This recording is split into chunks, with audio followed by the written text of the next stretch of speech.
Hello, everyone, and welcome to the Modern Day Overthinker podcast. My name is Colin, and I'm your host. This week's episode is with Katlyn Gdula. She is a mindset coach, and she is based in Pittsburgh, Pennsylvania. So this particular episode was recorded over Zoom, so you'll notice that with the sound quality. So I apologize if it is not the same sound quality as some of the other episodes that I've had, but regardless, the content is awesome. We talked about self-love, self-awareness, self-acceptance, the importance of discipline when you're trying to be successful at anything, and how we've both cut back on substances and using them to try to change our mind and becoming more of a better version of ourselves, becoming the best versions of ourselves. So, great conversation. We talked for a long time. I had to cut it short, as I do with a lot of these episodes, because I could have talked to Katlyn or Katie. We could have talked for hours. And we did. We could have talked for more hours, though. Hope you enjoy our conversation, and remember to leave a review, subscribe, follow, like, do all that good stuff if you enjoy the podcast. New episodes every Monday.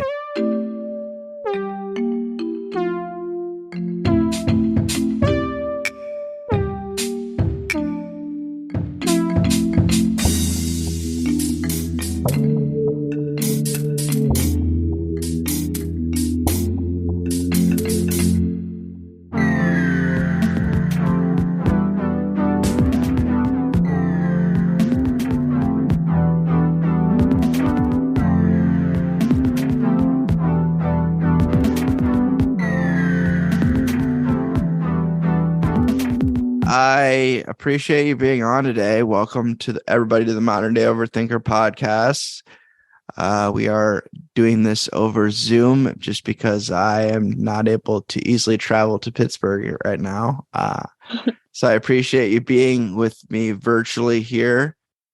And I don't want to butcher your last name, but I obviously know your name is Katlyn, and I've been following you. I found you on TikTok, and I've been making a lot of relationships for podcast guests and just people that are, clearly on a good path and trying to live a better life, whether that's on TikTok or Instagram. I've kind of developed a small community of people, and you have been one of them. And I'm glad I'm able to have you. This is your first podcast too, which is awesome. This is my first podcast. Thank you for inviting me on it. My name's Katlyn Gdula.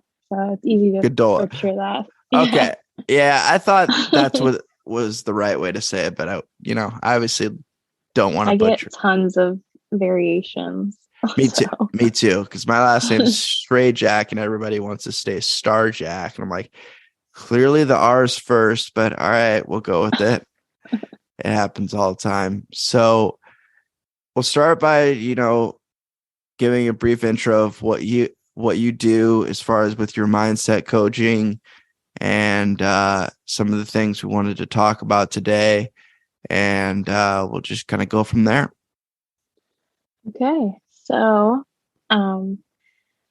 basically I never had aspirations to be a mindset coach, but about 2.5 years ago, I would say that I kind of just went without getting too much into it, I went on a deep dive of getting to know myself and just a whole self-love journey. And it was kind of very spiritual for me as well.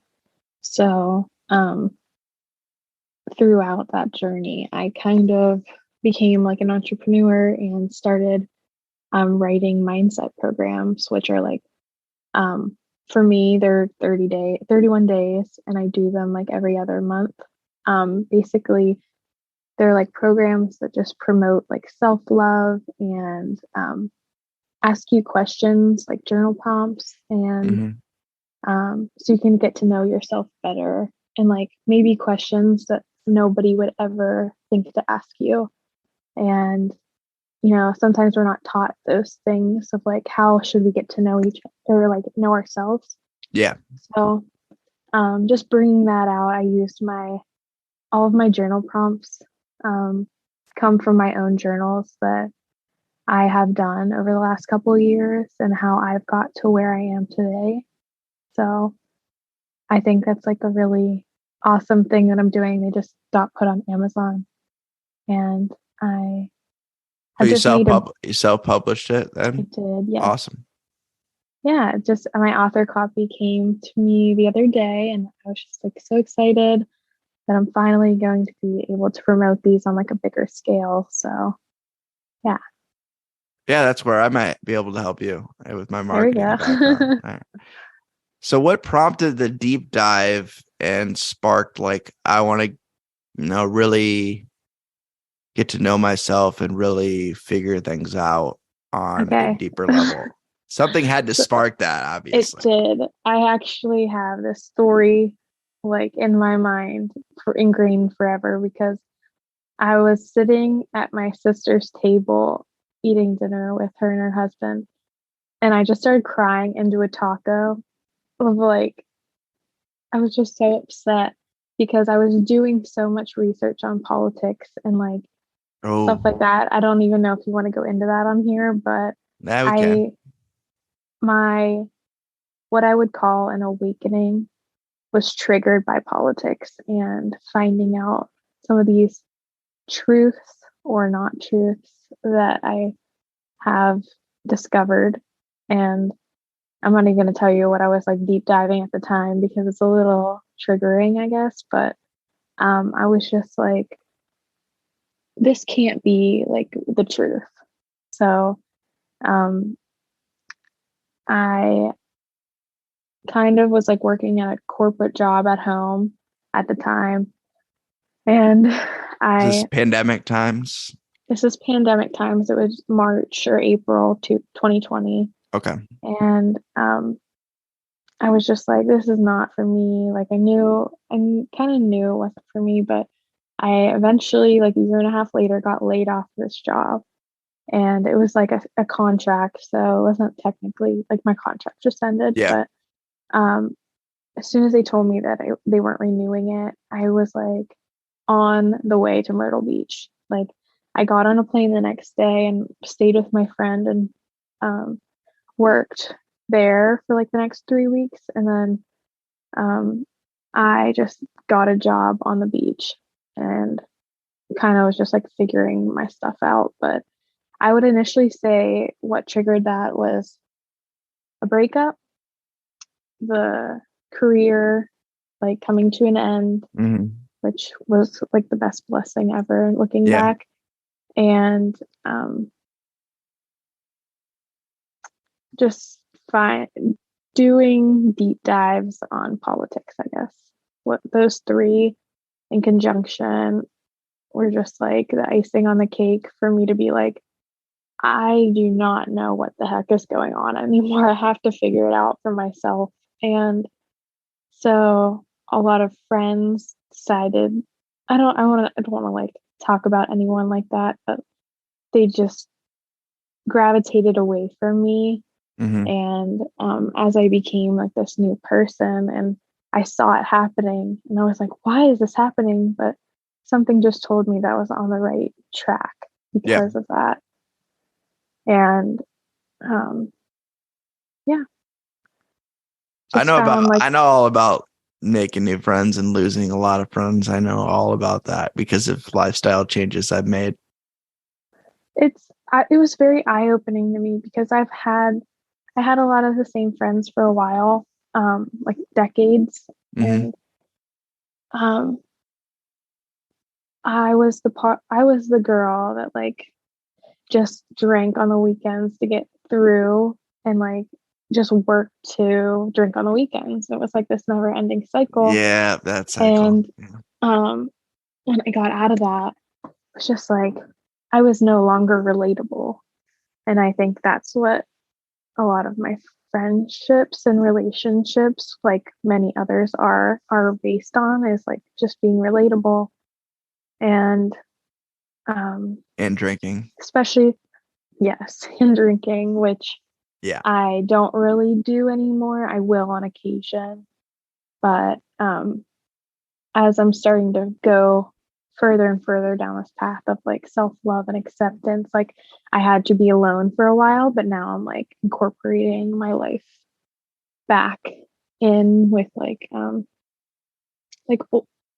wouldn't say like older friends, but just meeting people where they're at more so than because I've met myself at that deep level now. Oh, I get it. Yeah. So yeah, just kind of like circling back. I hate when people say that, but like circle back Yeah. and just You hear like that a lot. You learn hear the that a lot in the lessons. corporate world. Oh, I Circling back. hate when people say that. Like that makes my blood boil actually. Yeah. So I don't know why, but Those cliche corporate sayings. That's one of the big ones. Yeah. I hate it. And I can honestly remember one coworker saying it so much. I was like, please just stop. Yeah. We all have our own little sayings that we say too much. I've noticed that more just because I record myself so much doing things, whether that's video or doing the podcast. And I notice I say a lot. I don't say I changed that. That's a customer service thing that I changed that a manager actually taught me. Just like he's like I can honestly say that I say like and yeah. so much. Yeah, It like is makes me another mad. one. Yeah, Yeah. it's frustrating. It's tough to break that habit too. Once you become aware of it though, Yeah. it seems to be really easy. I actually like whenever I say something that like I don't like agree with or like I am trying to break, I'll like do something with my hand, like just swipe it like on my finger, something. I know Mhm. you can see me, but I'm trying to like explain it for the podcast. Like I'll just Yeah. like make a swipe on my hand or something. So like it triggers my brain to like be aware of it. So like it'll become natural and then I'll be like, oh wow, I just said it again. So it's a little tip. Yeah, that's good. Good to know because I've noticed that mainly, like I said, I do comedy, so I've been recording myself as much as I can, so I can figure out what I do. Whether it's like not necessarily just with the jokes, but what I'm doing with my hands. If I'm like looking at the audience, if I'm not looking at the audience, if am I saying too much? Am I pausing too much, stuttering, things like that? And just trying to pick up on those things so I can fine tune some of these jokes. And like I said, I've been able to get kind of I wouldn't say I'm where I want to be with comedy, because comedy is one of those things where it's constantly evolving, and I don't expect to be where any further than I am right now, which is good. I'm comfortable with where I'm at as far as with my comedy career.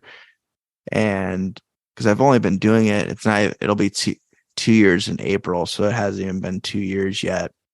And I had a little bit of a gap there. So the fact that people even ask me to be on shows is good enough for me right now. Like, I don't expect to be making a lot of money doing it. It's one of those things like I was talking about with podcasting where it's a long game. Like you have to be consistent. You have to keep going to open mics, and Yes, discipline is so important in very being important. successful. Extremely. My dad is putting up a wreath outside my window, coincidentally. Sorry about that if you can hear him. I don't think he's I can't hear it, so you're good. okay. Yeah, discipline is something I teach in my mindset programs. Like I think that is like the whole point of why I wanted it to be 31 days and like every single day I'll text you like 2 paragraphs in the morning and the night. It's like just training your brain to do something every single day, no matter how you feel. And like, even at your worst, like you're thinking about something that is going to make your life better in the days to come. Like, so by doing like 31 days and having like to hold yourself accountable for a month is like just the discipline that you'll learn and like realize how much you're holding yourself back is just crazy. The awareness. Yes. Yeah. Yeah. Discipline and self-awareness are two huge things that are very important when it comes to self-growth and self-love, obviously, too. Kind of goes hand in hand, I think.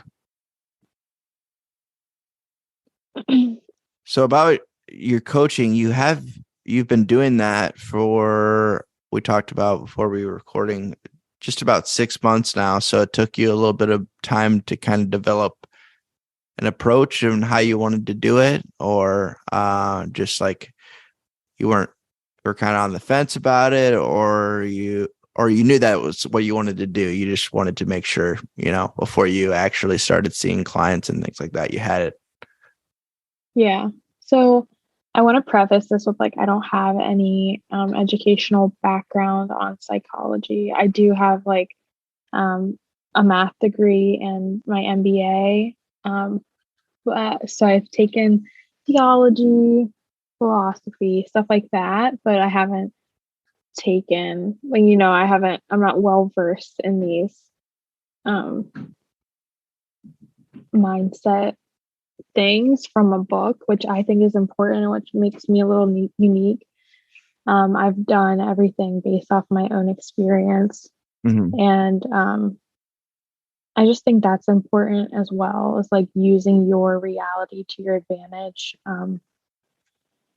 I know maybe that'll fly over some heads, but like I trust, like I don't say anything that I wouldn't stand behind, because I've seen this many times. I've experienced it many times. So I did not know at first that I wanted to be a mindset coach. Like I was just I wanted to do event planning and like bring people together, like having book clubs at like restaurants and stuff like that. Like I just wanted to be part of the community. And then things changed a little bit for me, and there were some sound quality issues here for a second there, so we had to adjust, but back to it.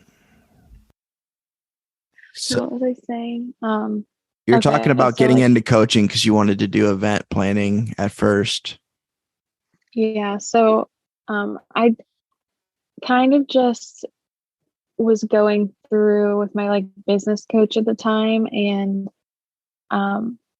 I joined like a group of girls, that was probably like 10 girls, and we just kind of got to know each other, and I felt as if my like really strong attributes for the group was being like very intuitive and just helping people, like just by the conversations. Like I would just have these like realizations while I was talking to them, and they would make sense to them, and I really wasn't sure what was happening there, but I could help people evolve their mindsets in a way that was holding them back for sometimes periods or years in their life. So it just became like my role in the group, I would say. It was like, go to Katie for advice, and like she's going to tell you those hard things that you don't really necessarily want to hear or that you would ever think about. So that's kind of where my area of expertise came in. And I was like, this is not something that you can learn from a textbook or from like regular education. I don't think. Maybe one year I will go back and do more schooling, but being able to no, I didn't mean to interrupt you there, but yeah, I think that's important. Just knowing that you have this, another thing I say that I don't like that I say, but I say for lack of a better way to put it, I say that way too much, but for lack of a better way to put it, you have this gift. There's this set of skills that you've realized that can help people. And like you were saying, they're not skills that are necessarily taught. not everybody is good with people and good at listening and good at engaging and creating good conversations and pulling information out of people. It's not something that everyone, you might be able to learn it a little bit, but like to be naturally gifted at it is rare. I mean, it's something you're going to notice and other people are going to notice. And I kind of noticed that with myself as well. And people have told me, and I've had a lot of experiences where people have told me things that after that, like, I've never told that to anyone, or I never thought about it that way, or mostly I've never said that to anyone. I just felt comfortable sharing that with you. Things like that has happened to me multiple times. Yeah. And I'm just like, well, I think as like more self-aware people, we can kind of pick up on like traits and certain behaviors for people like that, even when others do it subconsciously, like when they're coming up and saying to you like stuff about their lives that they might not have told anybody. It's yeah, even like, strangers will like not tell me about like their deepest, darkest secrets, but they'll start talking to me and then just start telling me stuff. I'm just like, yeah. and I don't stop them. I actually had a conversation with this lady in work the other day for like an hour and a half, to the point where we like actually forgot to like do something for work because we were just like, so like, she was telling me everything about herself, and like I just like loved listening. It was like, maybe we're good listeners too, and people can like know that about us. And I That's think like, helpful. yeah, I think subconsciously like they could maybe pick up on that as well, like by um how self-aware we are, or like drawn to us in some way. Yeah, I I think think that's that is a interesting to thing. think about. It's definitely been something I haven't really picked up on until like the last few years, Mm-hmm. because I've been doing a lot of therapy and also doing a lot of just talking to people and listening and, doing the podcast, facing fears head on, doing Mm-hmm. things that make me uncomfortable. And it's opened up, like, I feel like a different, like, level of living my life that I don't know. It just changed.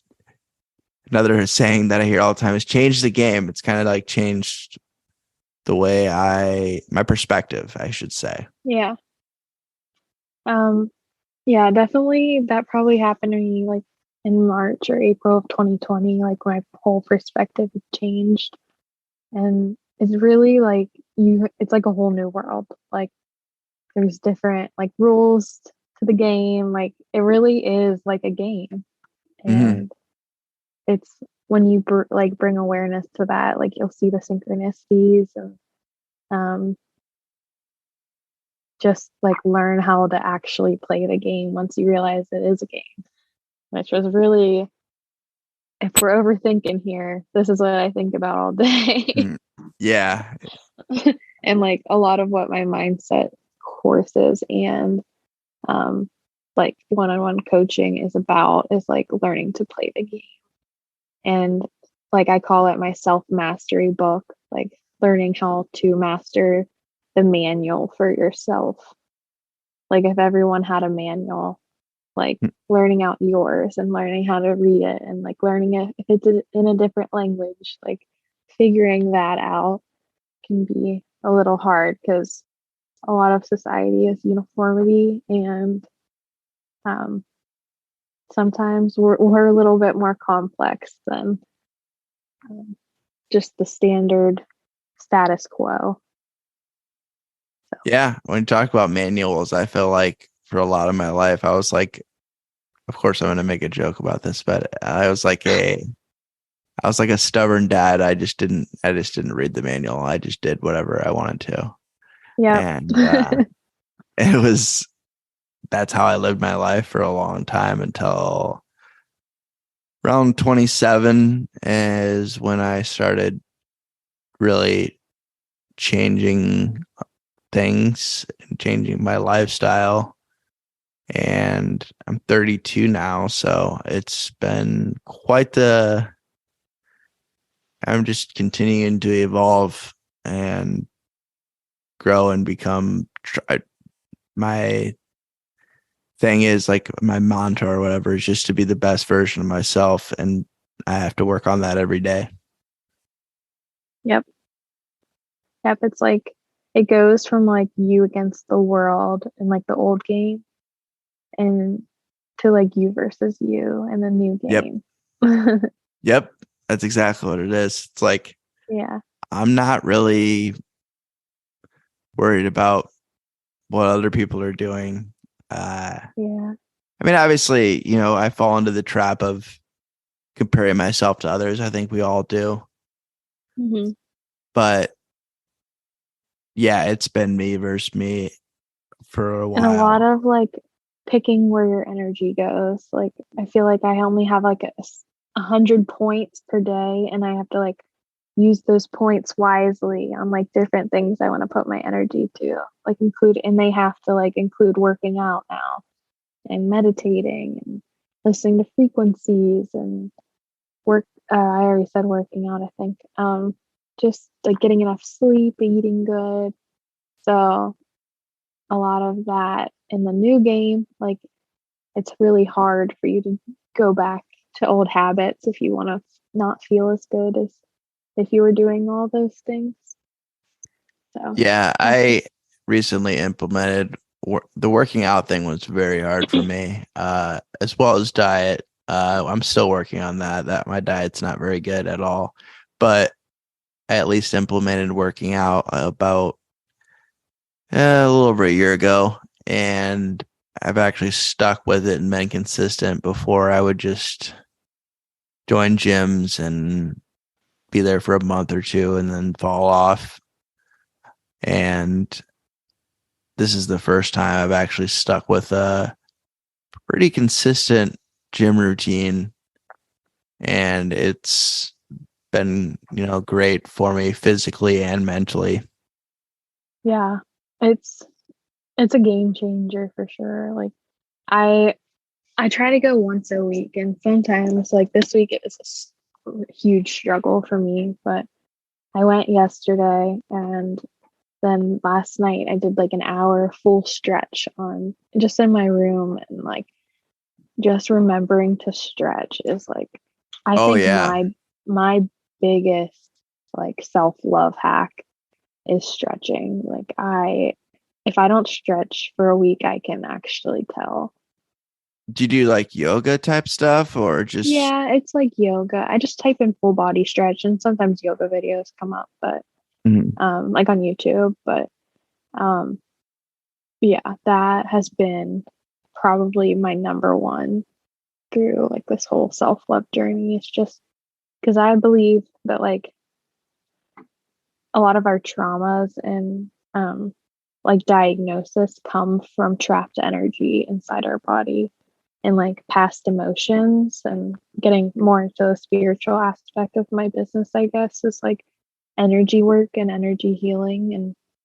And I think moving your body is like really, really important for releasing trapped emotions, Yeah. and obviously intention too. But um, like just stretching, like a lot, you can actually store a lot of trauma in your hips, and just doing hip stretches every day, you can actually like, see really big improvements in your mood.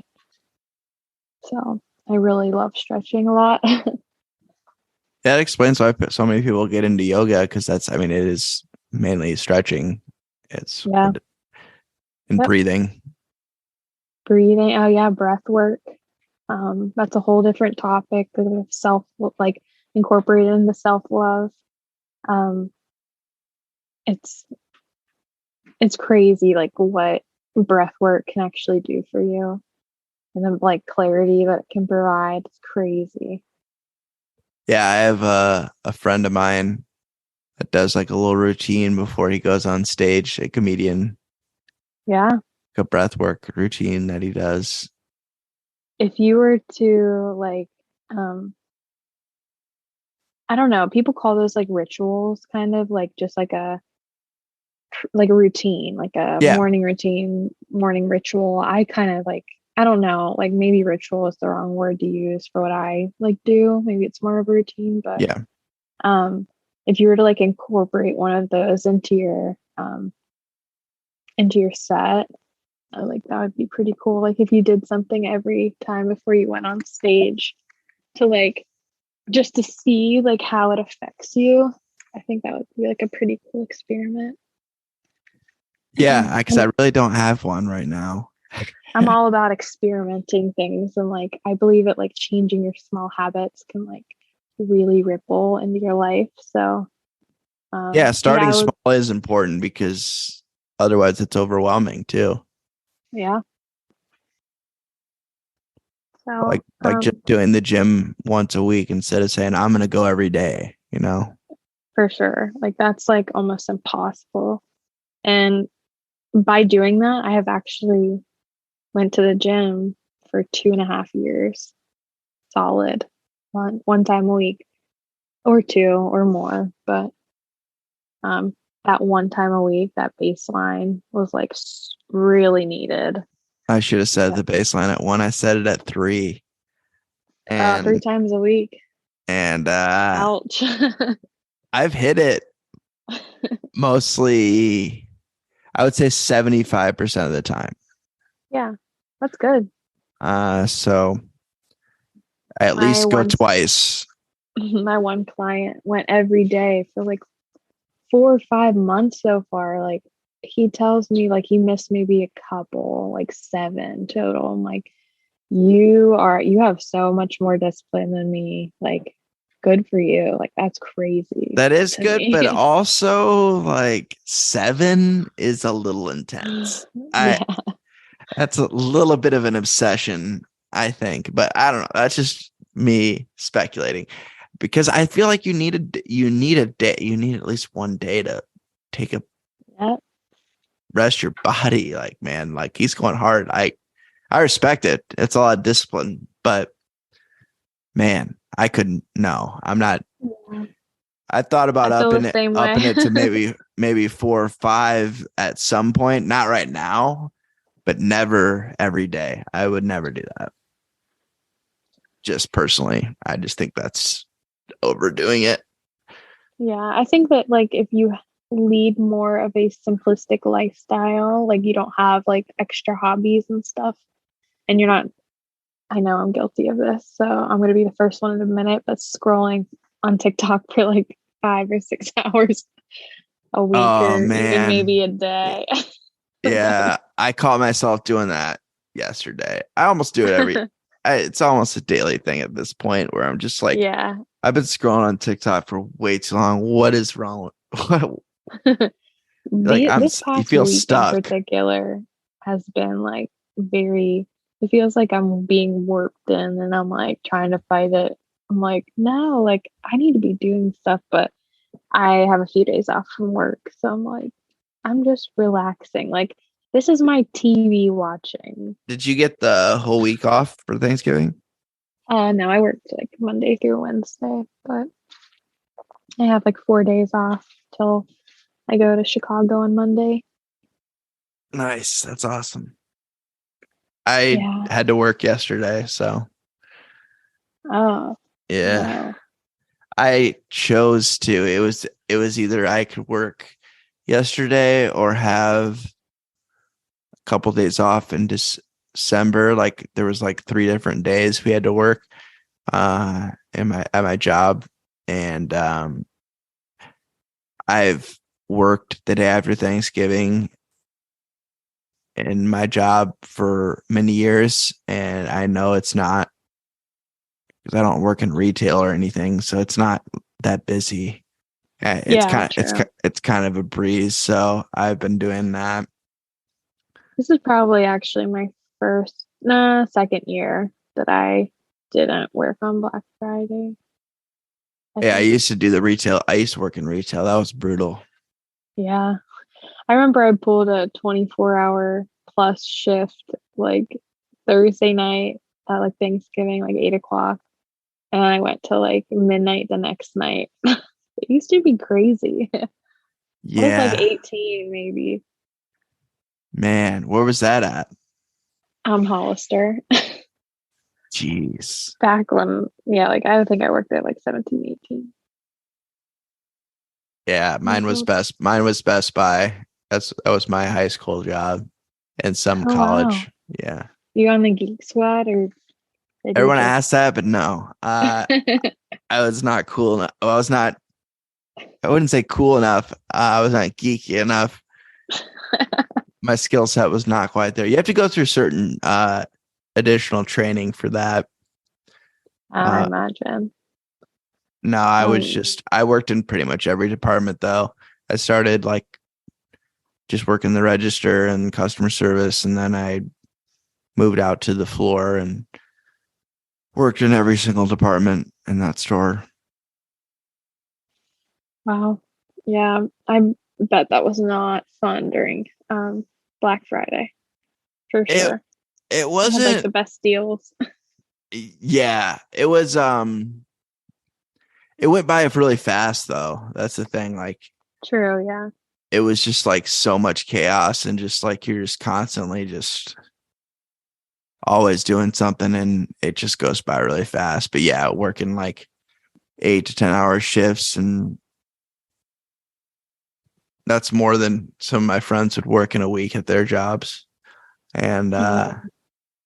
I would work like my senior year, I was working like 20, 25 hours a week, usually at Best Buy. Um, yeah, I just always, I don't know. I had to pay for my car. So I had to work so much to pay off my car because my parents co-signed a loan for my car when I got my Yeah. car when I was 15. So Oh wow. you could drive to school in Iowa with a school permit when you were 15. Oh wow, really? If you went through the right, yeah, I went through driver's ed and everything. You could drive to school by yourself, That's crazy. which was funny because I had friends that I didn't really do it because I was kind of for a long time, I was a goody goody. I tried not to break the rules, and for the most part, besides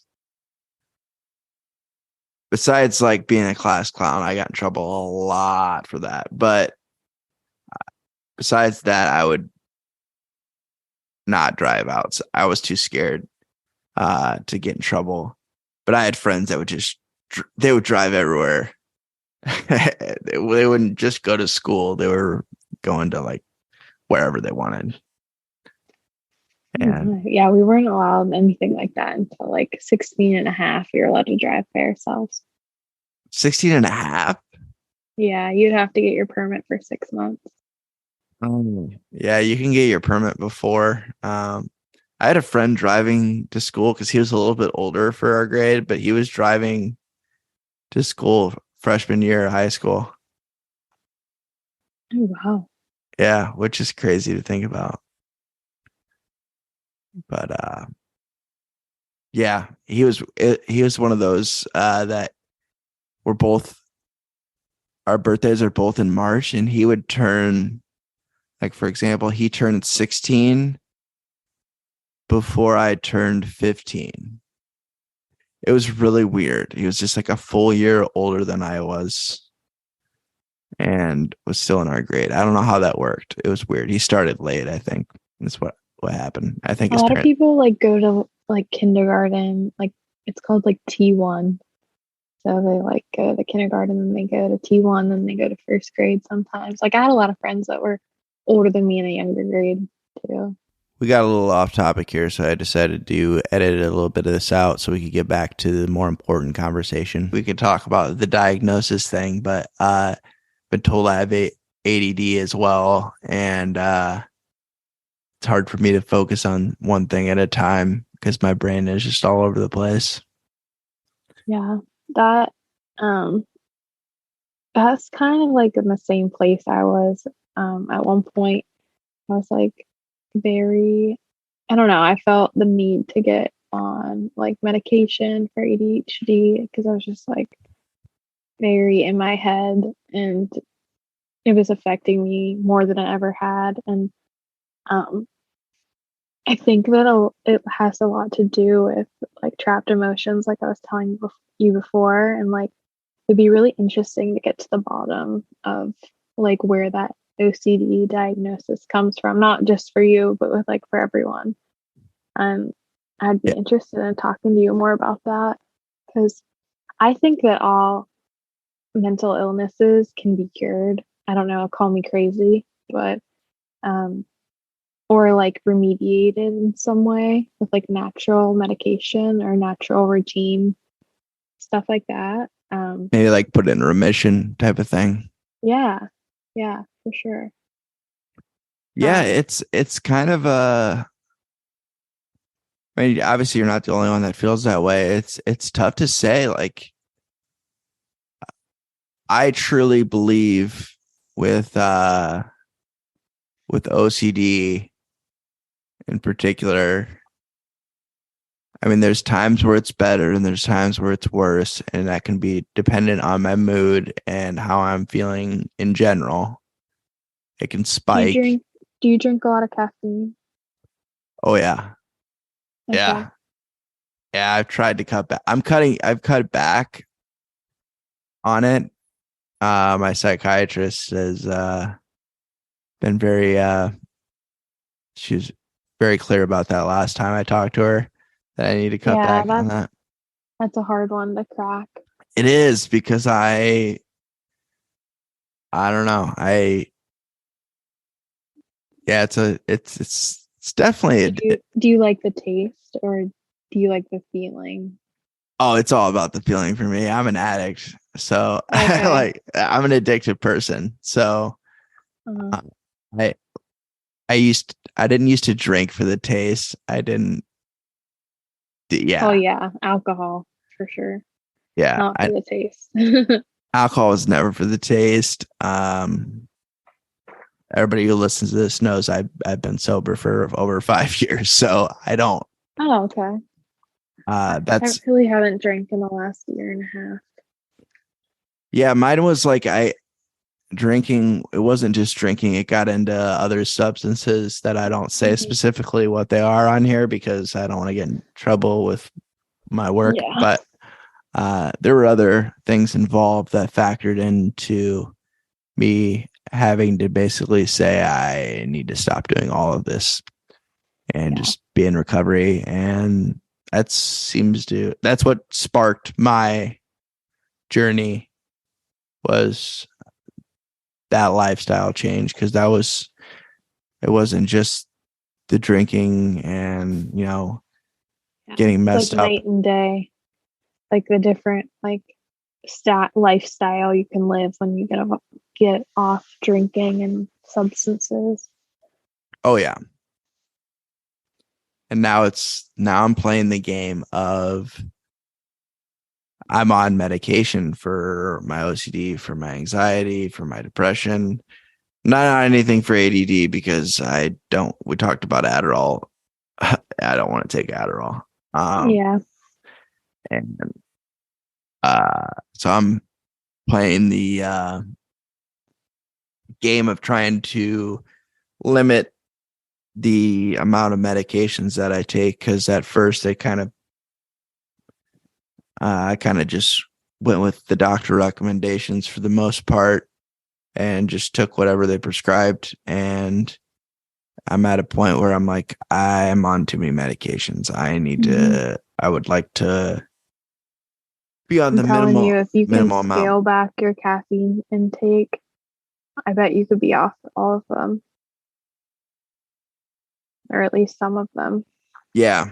It affects you that much. Like basically what I've come to the conclusion about is that when your nervous system is dysregulated, which means like simply put, your heartbeat is irregular or beating fast, like too fast, or like there's some type of stress or um, substance that is affecting your nervous system.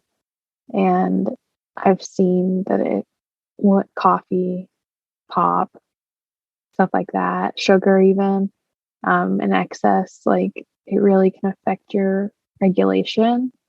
And so kind of when you take it upon yourself to put that back into like regulation by doing like, meditation, like calming yourself, but also really cutting that caffeine. I know it's hard, but Yeah. I think you'll see crazy results. And it does suck. Like sometimes I'm really tired and I will like just go get a cup of coffee, but even like switching to decaf to like kind of switch your brain, because sometimes it just really is a placebo effect. So you could try like half calf or decaf.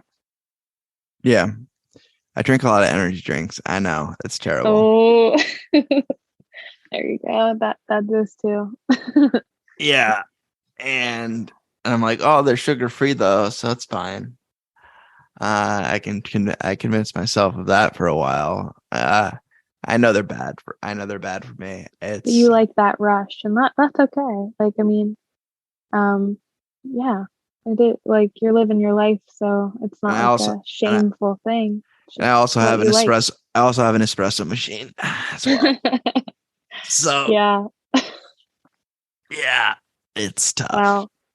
Well, yeah, anxiety, I feel like is majorly caused by coffee. Yeah. Caffeine in general. Yeah, caffeine for sure. But yeah, how to migrate out of that is just I have those water enhancers and they taste really good if instead of this Oh, what are energy they drinks. called? What are they called? Like Like the Mio, but I don't like that brand. yeah, I know what you're talking about. I like the ones from Aldi's if you have an Aldi's near you. I do. Yeah, I always forget about Aldi. I don't know why, because I like it. I don't like the having to bring my own bags thing, but besides that, I do like Aldi. If you're listening on Apple or Spotify, I'd appreciate it if you leave a review, preferably a good one. But either way, I appreciate you tuning in to the Modern Day Overthinker podcast. Here's more. Yep. And like just like you could put some carbonation in it and then like the Kool-Aid Mio, everything. Like that's something that I really use to like cut alcohol, cut like coffee in general. Yeah. I've been drinking these to switch it up and like kind of like not as an alcohol substitute, but just something different. I've been drinking this drink called hop water. It's like it's a carbonated water, but it has like hops in it, like so it mimics beer a little bit. It also has nootropics in it though, which is cool. That's and cool. and yeah, they have some different flavors that are really good. So that's something different that I've been trying. You have to look it up. I was never really a beer person, but I like that they're like evolving social drinks now. Yeah, non-alcoholic drinks. Yeah, it's starting to become more of an industry, which is awesome. Like we have a dry bar in town. I haven't been there in a while. I Yeah. actually was in a dry bar in Columbus not too long ago with my friend. We were like the biggest partiers at our college, honestly. Like we were very, very big partiers. And it was just weird to see us now like at this dry bar. And Oh yeah. just drinking like I think I got like a cucumber mule and like he still drinks, but I was just like, let's just try it. It Yeah. was really nice, and there was karaoke, and it was really fun. Yeah. I want to talk to the dry. I should talk to them and see if they want to do a stand-up show. Maybe that might be another. I've I've hosted a couple of shows, and I'm taking a break from hosting for a little bit because it got really stressful. Just not losing money because I had a deal with the venue where I got the door, but I still had to pay them, and it was just. Yeah. I learned a lot about event planning just from that, but I would like to host because that was like I bit off more than I can chew, and I try to do like these big shows. And my first show did have over 100 people, which was awesome. Oh, wow. But I never reached that amount again. I got like I did 3 shows back to back months. And my first show had like over 100, and then I had like I was between like 40 and 50, and then the last one was like 50. So 50 or 60, which is still a good amount of people, but yeah, that is good. But the venue was a little pricey, and yeah, I was just worrying the whole time. Like if I didn't have, I was like, I need so many people to get in the door, otherwise I'm not going to make my money back. Because I paid the comedians too, especially the headliner. I had to pay him because I promised him a certain amount, to get him there. And so yeah, I was just like, I just want to do shows. I don't want to host for a while. Like I just want to be on other people's shows. So I'm gonna do that for a little bit, but I would like to start doing like a smaller show, maybe like every couple of months, and yeah, maybe talking to the Dry Barn, because I know a bunch of people in recovery that won't go to some of my comedy shows because they're at a bar. Mm-hmm. It's hard because then, especially if you know them from your drinking days, it's hard to like see even your like see the other person like I don't know, it's like hard to explain. Not reverting back to old ways kind of, but like seeing them in a new light. It kind of can be tricky sometimes just to like being around people that used to be around when you drank. If you didn't both get out of that, Yeah, those types of people, it's not necessarily the same people, it's the same types of people that you run into at bars. And I don't know, I've just been able to, since like I told you, it's been a long time since I've drank, so I don't really care anymore. I've gotten to the point where I can separate, I'm here to do comedy, I'm here to have a good time.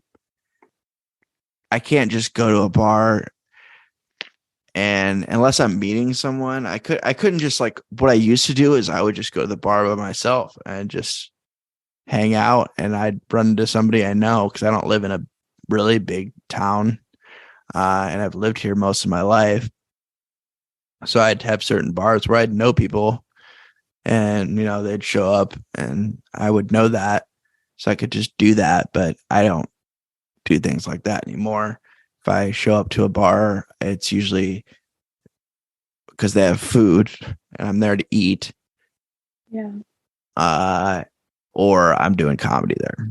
Like there's a purpose for me being there. The purpose is not to drink. So yeah, it's eye-opening. Like we said. Oh yeah, truly is. it's just like, what do you want to like? Where you were talking about it earlier, what you really want to focus on, and what that takes like, if I had 100 points, if I had 100 points per day to spend, drinking would give all of my 100. Like there was no way I was going to work out, eat healthy, go to bed, get a good night's sleep, have meaningful conversations, like anything. Literally, it took away everything else I could do. So, just realizing how much you're capable of when you don't consume alcohol is crazy. Yeah, because it's such a big part of the social structure of our society. Mhm. It's starting to get better, like we were talking about, people, with this dry bars and with other options that are non-alcoholic and things like that. So it's starting to get a little bit better, and I've noticed more people realizing that cutting out alcohol, like you have done, or cutting back significantly, has just changed their life and allowed them to do so many things that they didn't even realize they were capable of. I kind of want to use this like comically to go into our other topic um, about also cutting, and then just another thing is cutting relationships, like romantic relationships, out as well. And I want to kind of talk about the benefits of that because I don't think I've ever heard anyone talk about it like that before. I've Um, had one person bring it up very briefly, but yeah, I definitely want to talk about that because you are on a path where you're choosing to be single. Like you told me before we were recording that you haven't even really wanted to even pursue dating for how long now? it's been about a year and a half since my last relationship.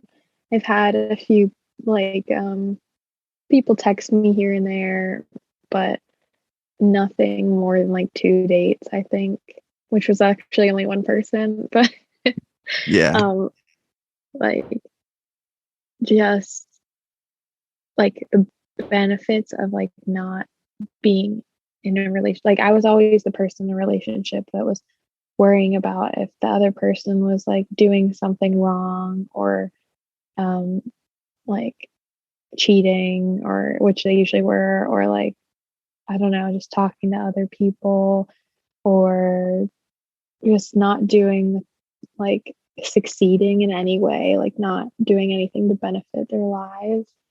Mm. And I was always mainly attracted to people like that, that would just be in for a good time, like go out to the bars and Ah, stuff like that, and like have fun. And I just I wasn't in a right space to do that at that time, but I just figured that I should just take a break and work on myself. And honestly, like the past year and a half, I've done so many things, and I can't not say that it wasn't because of maybe this as well. Is that yeah, like it I can be a didn't real have a distraction. yeah, I was just gonna say total like distraction, but like not to say that like romantic relationships aren't important. Like they act absolutely are, Hmm. but um, just like not having that. I'm 28, so I know you weren't comfortable maybe talking about that, but I don't care. So Well, I wasn't sure how comfortable you were, so yeah, yeah, you said it. So. it's okay. Um, so like at 28, not having putting that pressure on myself to go with the status quo in this aspect of my life, like find someone, settle down, have a wedding, have kids. Like I am happy for the people that do that. I think that's like a great thing, obviously, and a necessary part of life. But for me, I just don't see myself walking the same path. Um, and I think that I'm not looking for a relationship, but I'm just like so insanely picky that if um, I cannot like visibly see how like self-aware you are, and just like my standards are very high. So if I could not see like all the things that I would want in somebody, like I have no problem like not getting to know anybody. So I don't know if that's a bad thing or not, but it's worked in my favor really well. I think I'm just in a point in my life where I'm like, this is not what I need to focus on right now. But, and I have like more growing to do in that aspect. So that is when I tell people that I haven't texted the guy back in a year and a half, they're like, "What? Like that's crazy!" Like, and I just see their wheels start turning. Like, Yeah. could I ever?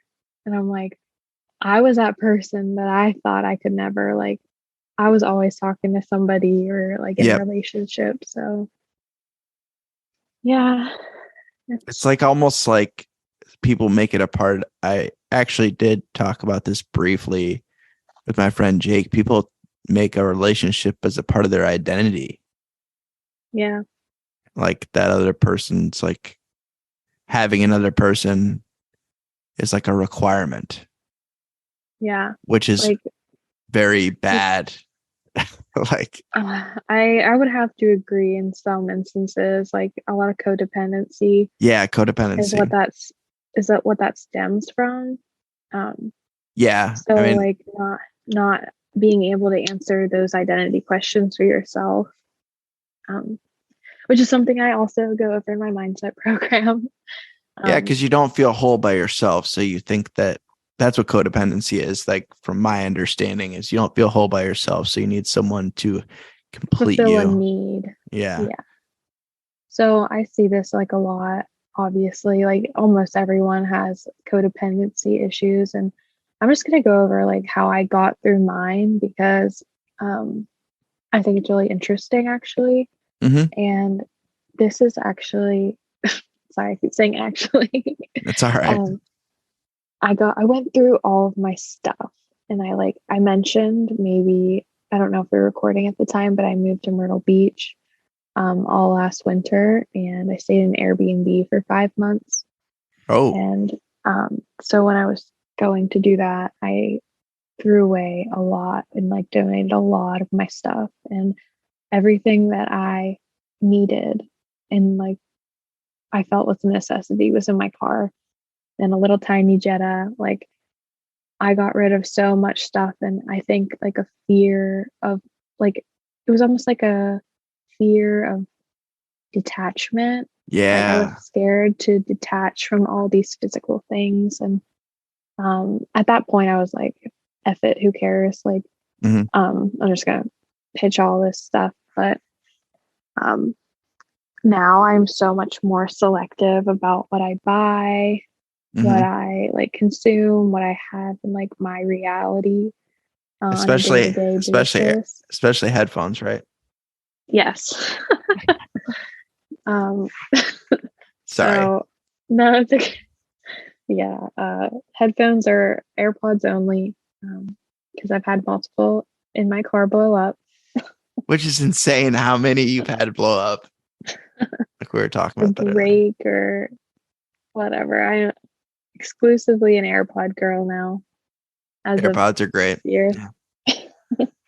But yeah, and that's like another thing, like the abundance mindset, if you ever heard of that, is like um not being fearful that you won't receive it back. Mm, So when I was getting rid of all these things that were like half fulfilling me, like maybe a shirt that I liked but I didn't love, like I was keeping that in my space when I could have just given it away. But like that fear of like detachment or fear of not having enough um kind of crept in, was like, don't get rid of that, you might need it someday.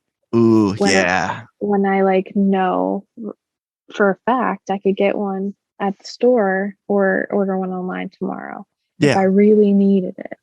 And like just getting rid of that lack mindset of I need to hold on to these things, because no, like the actual way around that. And I mean, this has helped me in so many aspects of my life, like fearing death, fearing attachment, like codependency Mm-hmm. is just really watching what I possess, like what I have in my house, what I have in my room, what I travel with, and making sure it's like all aligned to me rather than like I don't love it. Does that make sense? Yeah.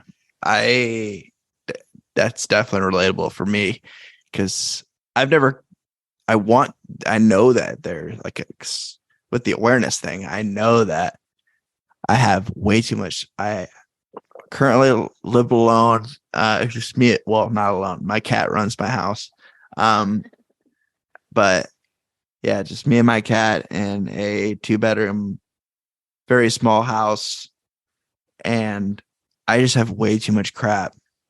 Like, that's just like unnecessary. A lot of it's in the basement, out of sight, out of mind kind of thing. But Well, if we want to get like very energetic right now, like that stuff is like energetically, it could be weighing you down in a sense. I know that But that's if something you gotta not think about. not necessarily the stuff downstairs, but there's stuff like just on the main level because it's only the main level in the basement. It's a ranch style house. So, and there's a bunch of crap in my office that I need to like get rid of or organize. Some of it's stuff like keepsake stuff for sure, because it was actually stuff that I got from my grandpa who passed away. Like he used to keep he was a collector of a lot of different things. Or I wouldn't say he was a hoarder, but he liked to keep a lot of different things. And they were organized, and I feel like I'm very unorganized, and that bothers me. And it definitely is something in the back of my mind all the time. Yeah, well, I mean, like I need to declutter is what I need to do. yes, it affects you so much more than you would ever think. Yeah. And I've seen some videos on it too, on TikTok, of course. TikTok will always show you what you need to know. It's the algorithm's so weird. It's almost like supernatural, like in that sense. Yeah. Like you'll be thinking about, okay, specifically, I wanted to put gemstones on my nails because I wanted to paint them and put like glue, like gemstones down the middle. Mm-hmm. And I did not tell anybody about this. I didn't look up anything online, nothing. There's nobody that knew this except for my own head. And I saw a gemstone video, like a step-by-step tutorial of like where to go get the things, how to put them on, everything. The next day, I was like, what the heck is going on? Yeah, they got some stuff going on in China that we're just they're way ahead of us. Predictive programming. Oh my God. It's scary. Yeah. I was so against getting on TikTok for so long. I don't know if you had that problem as well. Where you were like defiantly like, I'm not doing it. That's how I was, because I was on, other social media platforms like Facebook, and I was really big on Twitter for a long time. Twitter's funnier now because with the Elon thing. I haven't had Twitter in years, honestly. I've been on it more recently just because of that. Because it's just entertaining. And yeah, I was like locked out of my account for 2 years, so I just never got one back. I gotcha. And then Instagram, I've been probably on the most. And also Instagram, I've had a lot of good. We were talking about before we started recording. You recently had something go viral on TikTok. I've had a couple of things go mini viral on Instagram. Nothing like that completely went off, but you had something that really went off. But I want to pause for just a second, just because I drank way too much water before this, so I have to pause to go to the bathroom real quick. So give me just a second, okay? I'll be back too. Okay. During this short break here, I wanted to remind everybody that I am on all social media platforms. If you just go to moderndayoverthinker.com or mdoverthinker.com, you'll find all the links. All right. Sorry. It's Christmas Day in my house. Oh, it's set up for Christmas Day? Yeah. Gotcha. Yeah. I need to put up my tree. I really don't know why I do it, but because it's just me here, but I want to start a tradition. Well, I started it last year by taking a picture with my cat in front of my tree. So, yeah. Where I'm holding her and wearing a stupid sweater. So I got to keep that tradition going. Do you have a huge tree or a little tree? I have I think it's 6 or 7 foot tree. Yeah, it's got to be 7 or 8 because it's taller than me and I'm like almost 6 foot. So it's a pretty good sized tree. I only got it because I was at a um I don't think you have them out east, but it's called Menards. It's like a big hardware store. And after Christmas, they have a bunch of clearance stuff, and they had a tree for like super cheap. Had to edit out a little bit of our Christmas tree conversation, which is not relevant, and brought it right back.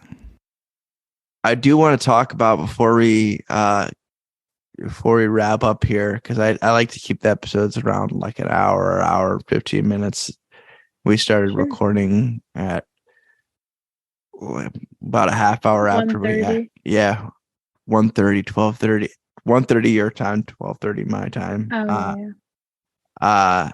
And I wanted to talk about the viral video. So I really want you to explain what sparked that. Was that a random video, or were you prepared to make that video? It seems like it was spontaneous, but I could be wrong. Yeah.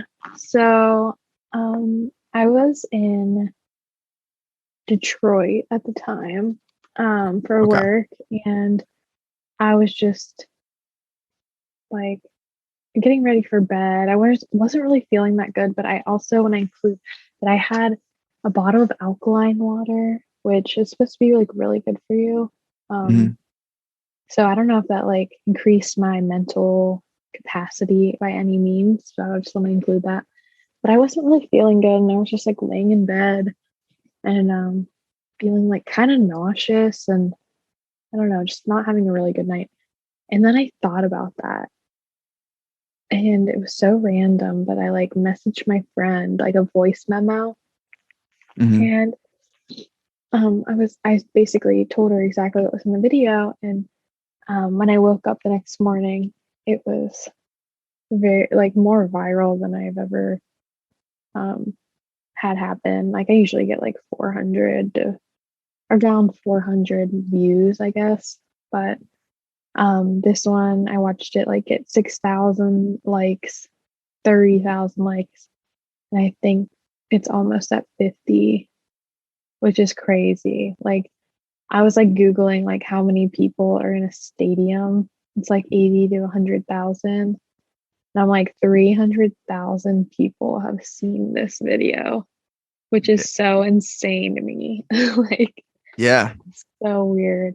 So what sparked the video, and tell us a little bit about what it's about. I'll put a link to it in the description. So for the I podcast. actually randomly have exactly what I said written down in that video, because I was going to try to remake it a little bit faster, because everyone was like, you talk so slow, and I was like, okay, well, that happens to me too. Yeah, so I actually have it. So it says, when we raise our or change our subconscious vibration, people not on the same wavelength get removed. So if different versions of ourselves are happening all at once, we might be talking and associating with their autopilot. Like everyone chooses what dimension they're on right now.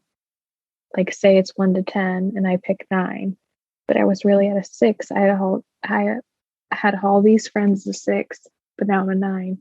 And I can see them in the physical reality, but they're still operating at a 6. So at a 9, they're on their autopilot, and they're not like fully there because they're still at a 6. Not saying anyone is like better than the other, but and then I go on to use an example of the same thing, but A to E instead of 1 through 10. And so basically the same thing. And I could talk to them, but nothing would register because they're not operating in that reality. So basically, what I'm saying here is that I guess you'd have to have like a lot of pre-notioned beliefs. So kind of my belief system is that we're like almost I struggle with even saying this because I'm not 100% sure on this, but I kind of operate out of a reality that like everyone that I meet is a version of myself in a way, and it's a reflection of me. So basically that we are the universe experiencing itself. So if I raise my vibration, which can be done through self-love, and I've seen this happen, like I know it's a real thing. So like when you raise your vibration, you kind of resonate differently with other people, like how you were saying, like you when you made life changes, you started associating with different people. And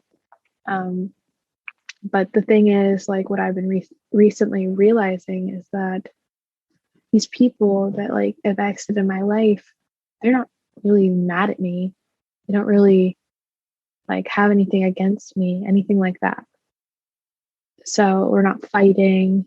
It just seems like they're like on autopilot almost. Like they're just kind of like going through the motions of our friendship.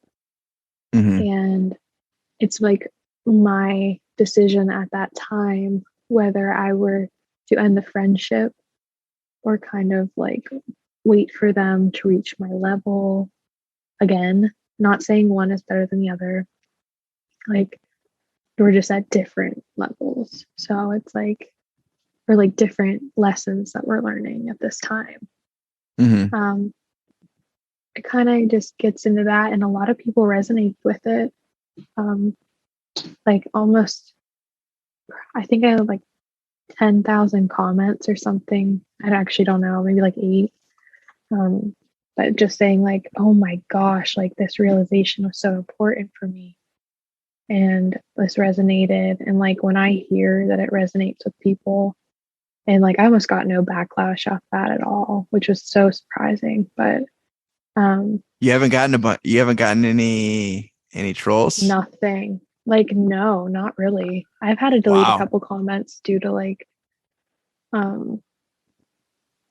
just something I wouldn't want my like employer saying or something like that. But like nothing that was like, I hate you, like stop spewing this. Like yeah. Which is like you think of viral videos, you think of like trolls.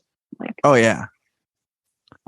Stuff like that. So it was just like really eye-opening to see that audience that I created in that video, which was like all of the comments resonate with me. Like everything anyone replied, I could like almost like go off of because I knew that they understood it.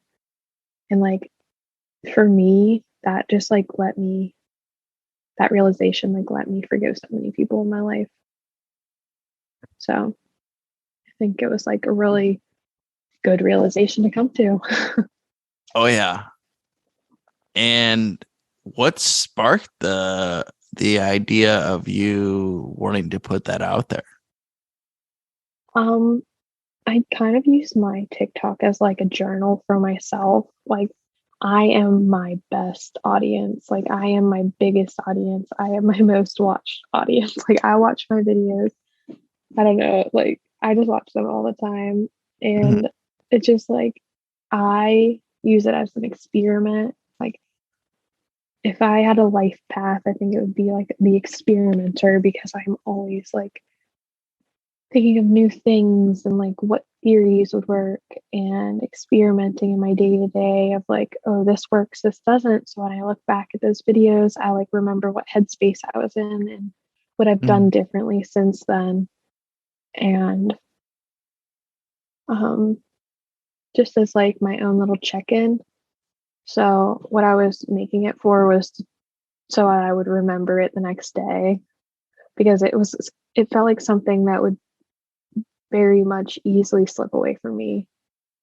Does that make sense? Yeah. It's one of those thoughts that you're just like, oh my gosh, you got to write it down. You're like, what was I thinking? Yeah, I have to do that all the time. Yeah, with jokes, but with other things as well. I've written down ideas that like, oh, I'll forget about this for sure if I don't write it down. Or I do like a whole voice thing of memos. notes. Yeah, voice memos. Yeah. Oh my gosh, I think you just solved my problem right there. Voice Um, memos. yeah, I always think of like my best ideas in like the car while I'm Yeah. driving. Yep. That's why voice Or memos are clutch. yes, I need to start doing that when I think about it. Yeah, so And you don't also, crash your car in the trying to put in. shower, like it's two places where I can't be on my phone and Mm, like sharing this information or whatever. Like, yeah, it always comes then. So yeah, mine's in the car a lot too. So that's why the voice memo started happening. yeah, that's a really good idea. Yeah, I have to remember because there's been multiple times where I've thought of something where I'm like, where I didn't write it down or I didn't record it. And I'm like, damn it. Yeah, and then like I have just like a notes page in my phone. So like I Mhm. would still have to text it if I was driving, but um which I don't, but when I go through them like years later, like I just organized like all my notes from like 2016. Um like 6 years worth of like my random ass ideas. Mhm. Uh, I have read through them and I'm like, what is this? What is this? I Who have is no this idea. person? Yeah. Yeah. So going through them periodically is fun too. It's like Facebook memories. Oh Yeah. man. I've had to delete a Yeah. few of those. I definitely have to, especially like my posts from like ninth grade. Ninth grade. Yeah, I had a Facebook in ninth grade. Yeah. Eighth grade actually. 2008. Yeah. 2008 was when because you're 4 years younger than me. That's when I graduated high school. My Mhm. Facebook started in '06. So Yeah, you oh, weren't even allowed to get a Facebook unless you had like a college email or something at first. But at I first, snuck on. yeah, I was on this, sophomore year of high school, which was when I started partying. So there's a lot of Yeah. dumb stuff on there that I've had to delete. Yeah. It's fun to look back at though. I just make everything private. Yeah. Actually tried to find you on Facebook. I couldn't find you. Oh yeah, I'm pretty hidden. Yeah, you're hidden.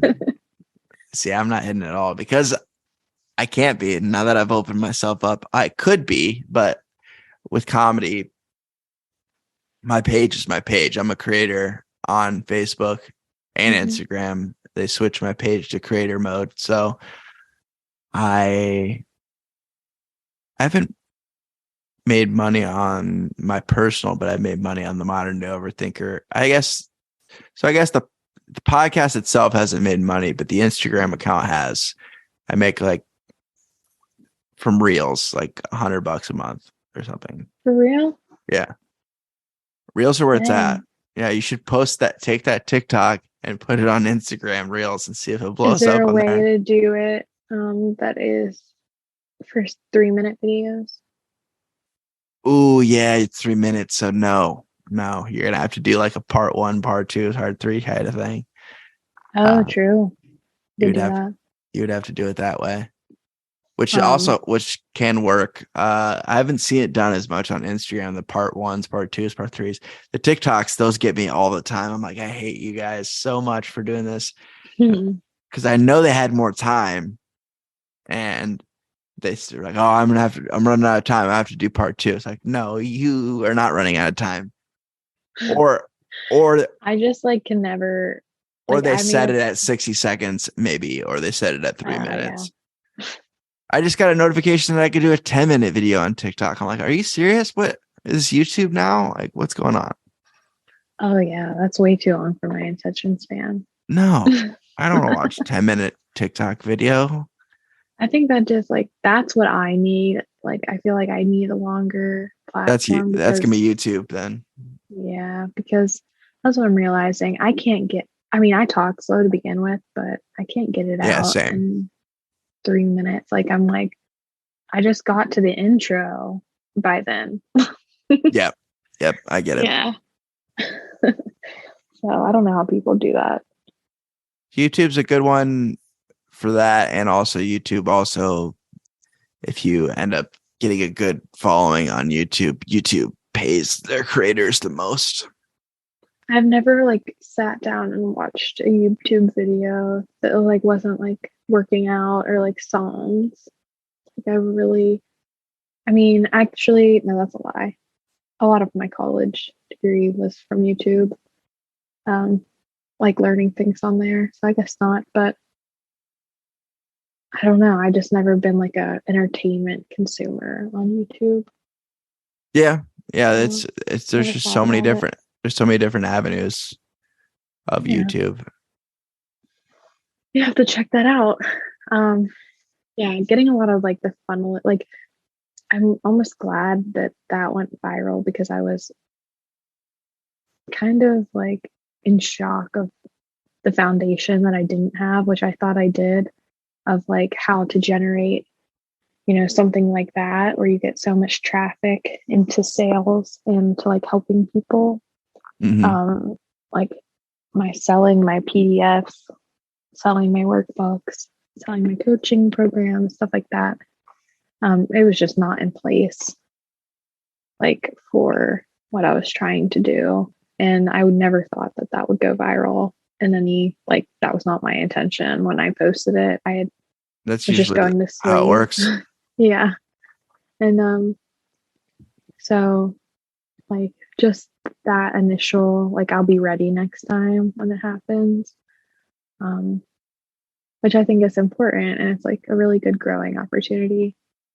And I got like 6,000 followers from that. Yeah, Just one video. I was like, what? yeah. It That's crazy. completely shifts everything. Yeah. It's like you have new things to think about now. Um, and it's really different. It's like, but like, I obviously, like, that's just happened once. It's not like every video is going viral now or anything like that. Um, No, but they may push your videos more yeah, that's what I'm banking on, maybe. now that you have broken through. And I'm I don't know. confident in that and The like my algorithm's TikTok weird, so page. I'm confident in, like, my TikTok page that I just like kind of promote self-love and like I try to really veer anything toxic that I like deem as toxic away. mhm. Such as a lot of like society standards and um just status quo. Like it's very much breaking status quo and looking at things differently. So um I wouldn't be mad if my whole TikTok blew up. So yeah. Have you been invited to the Creator Fund yet, or do you have to? I think you have to have 10,000 followers, right? If I'm not mistaken. That could be right. I don't remember. It's been so long since I've looked into that. I've heard it's not even that great anyway. Yeah, I haven't heard, like, I don't know, like the money is like not on the forefront of my mind right now. Yeah, I get it. I get it. Um, it very much was for a long time, but now that I have like another job and um like getting paid more than I ever have, like it's almost like I was given the opportunity to like shift my focus on actually like having fun again and providing like value, instead of just like going off what other people would like, because I know that's very easy. Like I know how to make a TikTok go viral. You just like kind of bring up those general topics of like people fighting, like, like what state is better, pineapple on pizza, or like create an argument. Like that's definitely how you go viral. But um Yeah. there's like comments, like that drives the views for sure. Oh yeah. So um I don't know. It just like was interesting that I actually like went with my gut and provided some value, what I thought was just for me, but that a lot of other people resonated with. It's really honestly like the most eye-opening experience. Yeah, I could only imagine. I haven't had anything like that happen. At the same time, it doesn't change anything though. Like it really doesn't. No, no, but it gives you an opportunity that you didn't think you had Yeah. to reach more people. It was maybe like the slight validation that I needed to keep going. Mm-hmm. Not that I was going to stop, but that, Gives you extra drive. yeah.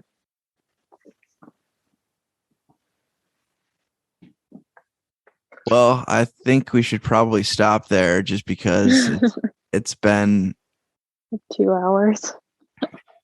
yeah, not quite, but I don't like to go over too much. There's going to be some part, well, obviously where we both took a break there. I had to edit that out, but I appreciate you spending a Saturday afternoon with me, though. That's really awesome. I'm surprised neither of us were busy. My weekends have been weird lately. I've been having weekends where it's like all weekend I'm just like got something going on, to this weekend was more open, which was great. Yeah. Thanks for inviting me on here. I think I broke my fear of public speaking. I don't Yeah, there really you feel go. like that nervous. Yeah, So people thank always you. are more nervous at the beginning, and then once you get into it, it's just kind of like, oh, I forgot we were even recording. Yeah, I might feel differently when I hear myself talking back, but Yeah, I mean, if you watch your own videos, it's not that much different. yeah, true.